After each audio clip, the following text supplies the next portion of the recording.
Update naman po tayo ulit guys, no, regarding po sa spot activation ni Move It, no. So saan po ba ito matatagpuan? Matatagpuan po ito guys sa Phase 3 Dormitory, Novaliches, Quezon City. So yan po ang pinaka-venue po ng ating spot activation po guys, no. Ipin-location nyo lang po yan sa inyong mga Google Map, ang Phase 3 Dormitory, Novaliches, Quezon City. So take note po guys, para lang po ito sa mga professional driver's license holders po, no, na gusto pong sumali sa programa na ito. Ano po ba ang mga requirements na kailangan po nating i-prepare before po tayo pumunta sa spot activation na ito? Ang number 1 po dito guys na requirements na kailangan po nating i-prepare, which is yung professional driver's license. Number 2, NBI clearance. Number 3, police clearance. Number 4, motorcycle ORCR. Number 5, 2020 and above motorcycle year model. At regarding naman po sa hindi po nakapangalan sa inyo yung mga motor, ay kailangan nyo lang po magdala ng authorization letter. Kailangan po guys, hingian nyo po ng 1 valid government IDC owner at ipotocopy nyo po, papirmahin nyo po ng 3 beses sa baba. At tungkol naman po doon guys, sa mga sikanhan po na pagkabili ng kanilang mga motor, ay kailangan nyo lang po magdala ng deed of sale. Kailangan po guys, naka-notarize po yun. So yan po lahat ang mga requirements na kailangan po natin i-prepare, no, before po tayo pumunta sa spot activation na ito.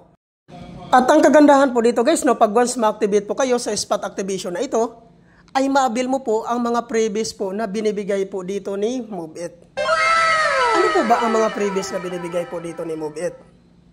Ang number 1 po na previous na binibigay po dito ni Move It, which is yung pre-helmet. Number 2, pre-2 jersey. Number 3, pre-raincoat. Number 4, pre-2 weeks zero commission.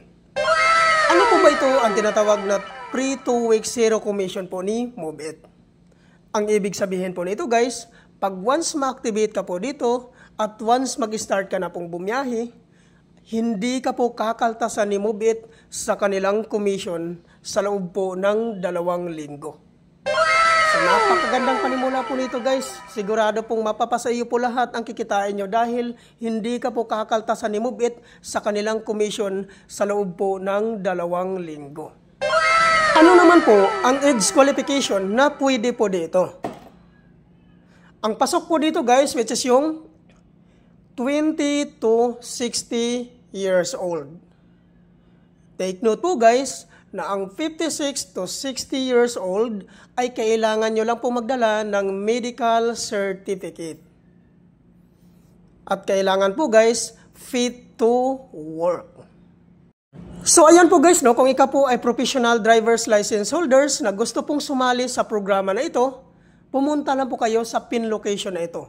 Uulitin ko lang po, ang venue po ng ating spot activation, matatagpuan po ito sa Phase 3 Dormitory, Novaliches, Quezon City.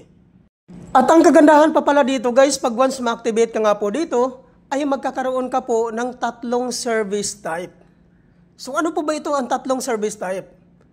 Ang ibig sabihin nito guys, ay magkakaroon ka po ng Move It Moto Taxi. Number 2, Grab Express. Number 3, Grab Food. Take note lang po guys, no, para lang po ito sa mga new applicant po dito sa Move It, no, na magkakaroon po ng 3 service type po pag once ma-activate po dito. Sana po guys, malaking tulong po ito ang update ko na ito sa inyo at sana po hindi po kayo magsawang sumuporta sa aking YouTube channel at sa aking Facebook profile. Thank you for watching.